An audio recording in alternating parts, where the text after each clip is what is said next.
right, gentlemen. Recently, it was announced that new businesses will be helping or will be coming to help develop our lakefront. How do you plan to create opportunities that promote an array of diverse businesses on the lakefront? Well, when we speak about diversity, we have to realize who are we actually offering the businesses to. I can say so far from what we've seen, it hasn't been a very diverse situation. So I plan to definitely be an advocate to get those like-minded individuals, not just people of close-minded that want to see District 8 forward.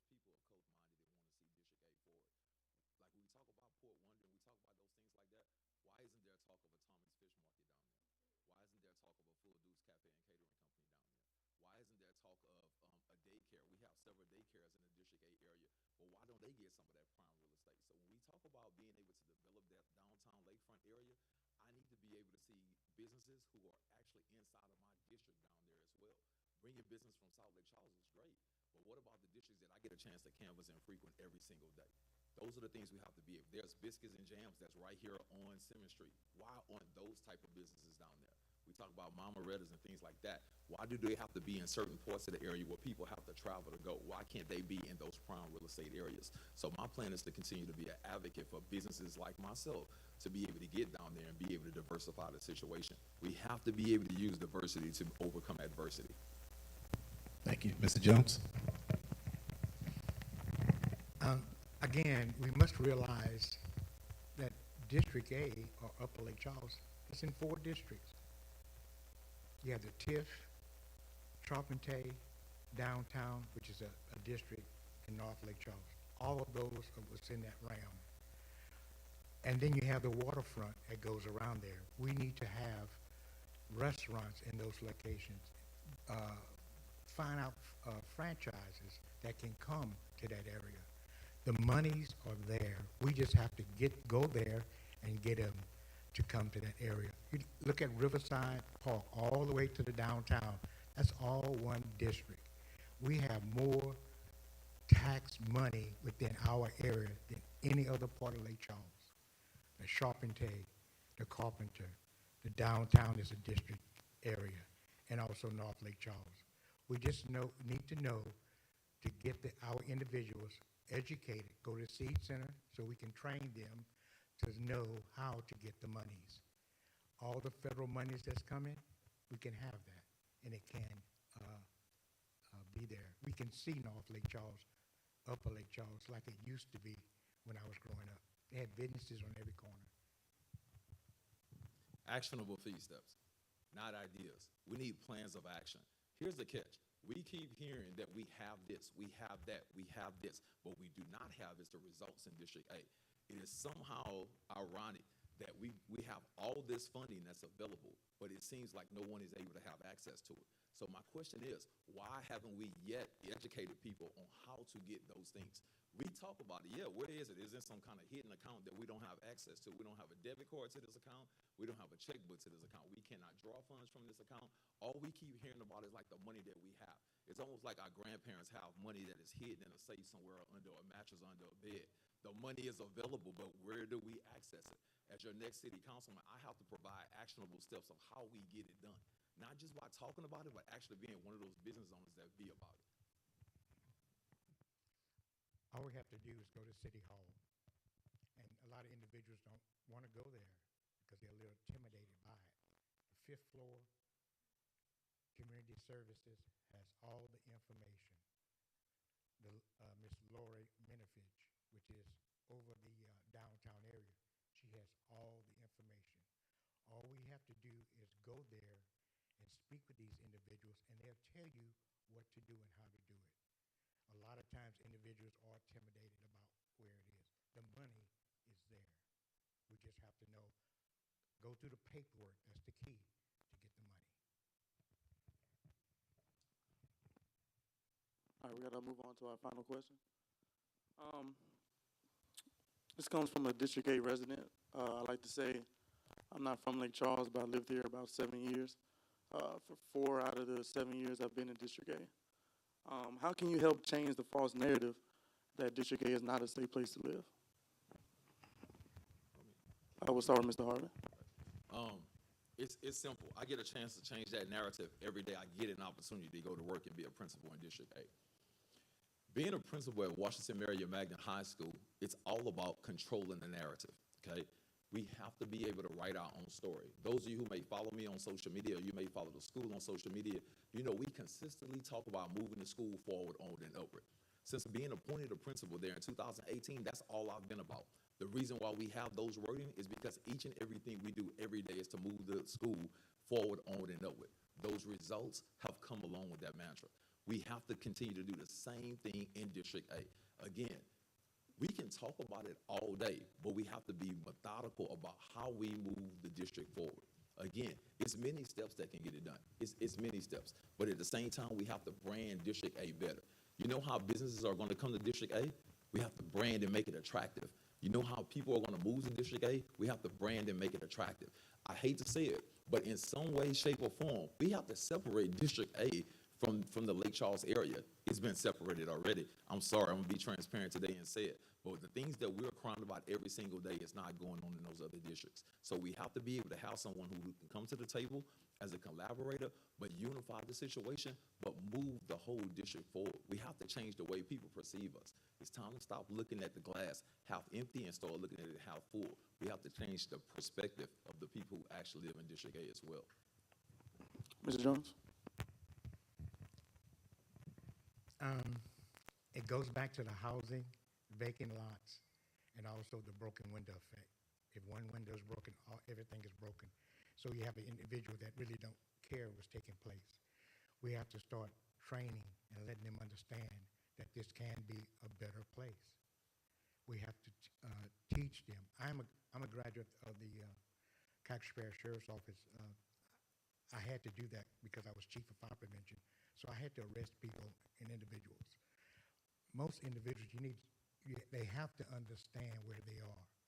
If you meet them halfway, they will take care of it. And we can set up coalitions within District A to take care of the community policing. We have to get more of them. I remember they used to walk, and now they don't walk, they drive. So we need to get with that, the marshal's office. All these individuals are ready to help us any way we can, and we can get District A Upper Lake Charles like it used to be. Again, I think we have to be careful of how we keep referring back to history. Every city across the country is trying to move forward. They're not trying to go back. I don't see any city that's saying, hey, we got to go back to the way it used to be. No, we cannot go back to the way it used to be. Because if we go back to the way it used to be, we're going to be in trouble. That is backwards thinking. That's not forward thinking. We have to be very strategic about how we're going to move the city forward. Again, I'm not knocking what happened in the past, but if we try to do the things that were done in 1950, 1960, 1970, I guarantee you we're not going to be thinking about 2030, 2030, 2040, 2060. We got to stop thinking about the now. It's not about the now. It's about my 5-year-old twins who are sitting in this audience and what is going to be, District A is going to be like for them when they turn 20 and 25 and 30. We got to start establishing that forward think. We're not referring back to the past. Things that we've done long ago has gotten us to the point where we are. What we have to think about, we constantly comparing and contrasting ourselves to South Lake Charles. That was not an overnight plan. That was a strategic plan that was actually developed 30, 40 years ago. So we have to start making our future right now. When I speak of a long time ago, I'm talking about the individuals that used to walk the neighborhoods. I mean, everyone cared about each other. We can still do that, go back to that. But it goes back to the housing. There's no housing. There's vacant lots. So individuals really don't care. We need to get that back. I shouldn't say don't care, but they have lost what they used to have. We need to have that back with the housing and jobs. And we can do that with affordable housing, low-income housing within our area. It's there. The money is there. We just need to fill out the paperwork, individuals, and take care of it. We do have one more question tonight from Mr. Darrell King.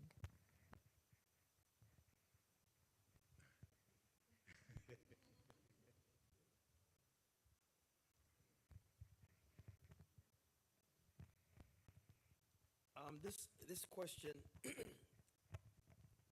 probably been asked during the debate, but my question is specifically, what is the binding constraint for economic growth in North Lake Charles? and how can this constraint be broken? And I know we've heard about housing, we've heard about education, but we have several administrations that have come through this city. I'm talking about mayors and their staff that have come through have come through Lake Charles. But North Lake Charles is at a snail's pace, if any. So more than just housing and education, how do you get the mayor, other than one of you guys being the mayor, to move in the direction of economic growth in North Lake Charles? What would be your solution? Great question. First thing, it starts with the mentality and the mindset. We have to be able to approach this thing. District A has been a doormat for a very long time. When I say a doormat, we've been a doormat because we've allowed ourselves to be a doormat. Our leadership has allowed us to be a doormat. If I'm going to be the voice for the people and I'm going to elevate your voice as a resident and as a business owner, I have to be able to come to the table not as a fighter. I have to be able to come to the table as a unifier and get things done.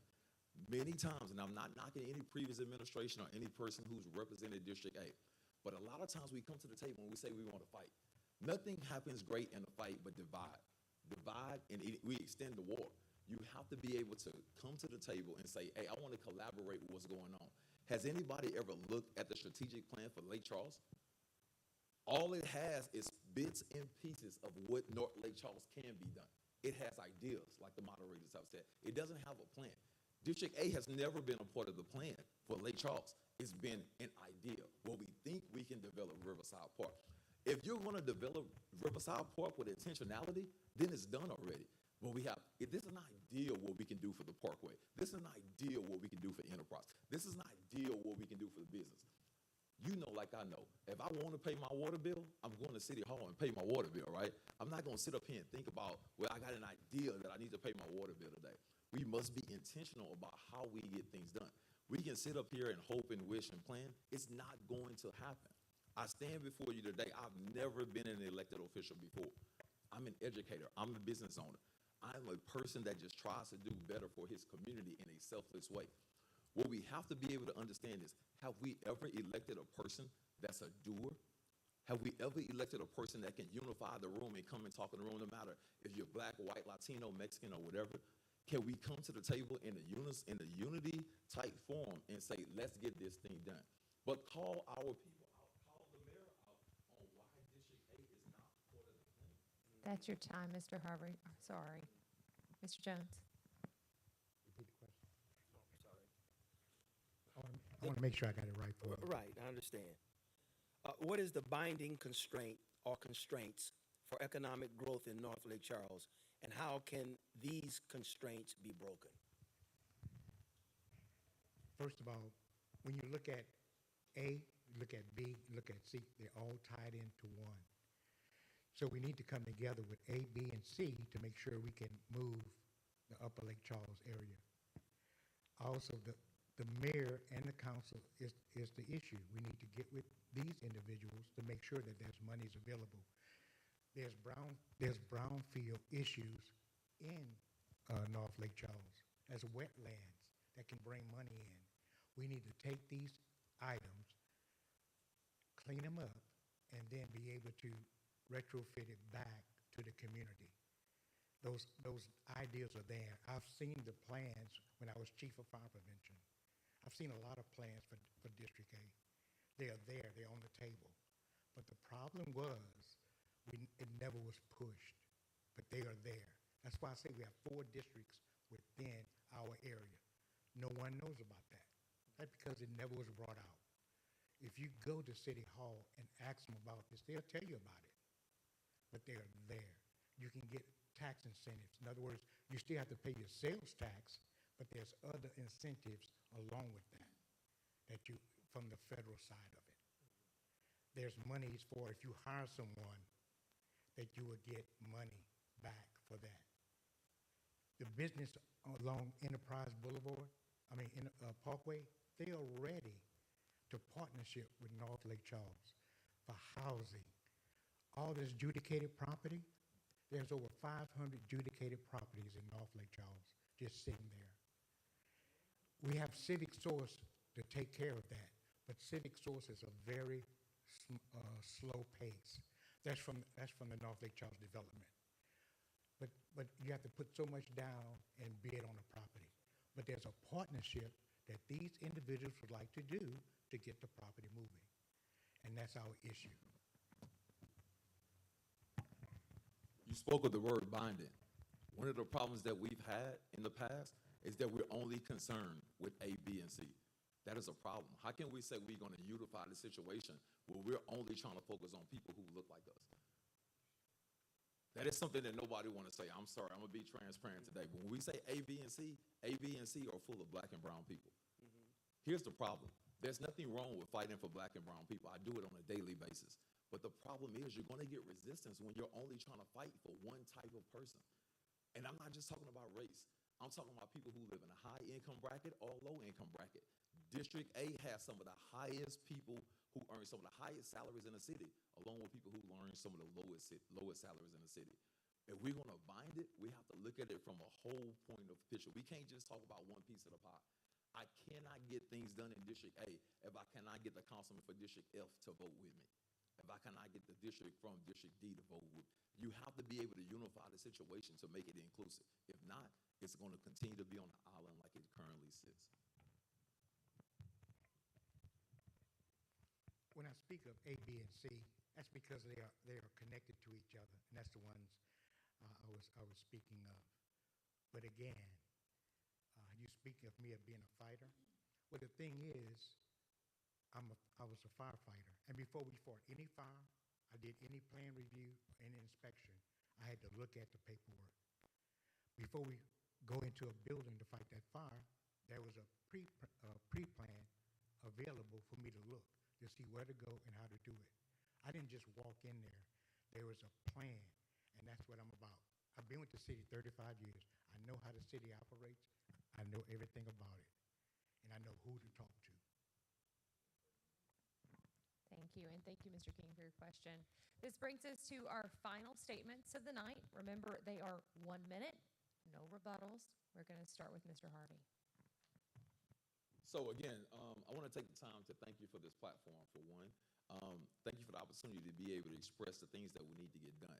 I'm just simply asking on March 26th, and actually the week before, that we get out and try to early vote for number 8. I honestly feel that I'm the right person at the right time, and it has nothing to do with my accolades. I know a lot of times people think that I'm riding the wave of the actions that I've been able to get done as a principal, but this is a selfless act. This is not a selfish act. I want people to understand that. I've heard the voices and my opponents and people like that say his plate is too full. But what you don't understand is that my appetite is different. Okay? You can say my plate is full, but I'm not being selfish. I'm being selfless. Everything that I do is to move the district of North Lake Charles, District A, Washington, Marion, anything that I'm associated with is to move the people forward on and over. If I wanted to be selfish, I would sit back and just enjoy the ride of being the 2022 Louisiana High School Principal of the Year. I guarantee that accolade can take me to my deathbed. But I'm trying to be selfless. I'm trying to do more for the people and the generations of the future. That's who I'm about. That's what I'm going to do. 1 minute, Mr. Jones. Again, I'm T.A. Jones. I have lived in District 8 all my life. I have seen District 8. I'm also a, how can I say this? I have traveled abroad to help individuals in Honduras. So I know what it is to help individuals. I've always been about helping. That's been my whole goal in life from a young child. Everything is about helping District A. I know District A. I understand District A. I've driven on every street in District A, so I know where everything is. I know where the ditches are. I know the gravity drainage issues because I'm on the gravity drainage board. I know where all the laterals, the pumps are. I know exactly how they work. So I understand everything about this community, and I'm still learning. But I would like to be your next city council member. Vote number 9, wisdom and maturity. All right, Mr. Harvey, Mr. Jones, I want to thank you both. Thank our candidates for being here today. I want to thank our audience, both here in the room and at home. And remember that Election Day is March 26th. We're going to turn things back over to Carrie Chavis for closing remarks. I want to thank everyone for joining us online, as well as the audience here today. As well, we want to thank our moderators for doing such a wonderful job, and our candidates. And remember to vote on March 26th. Thank you.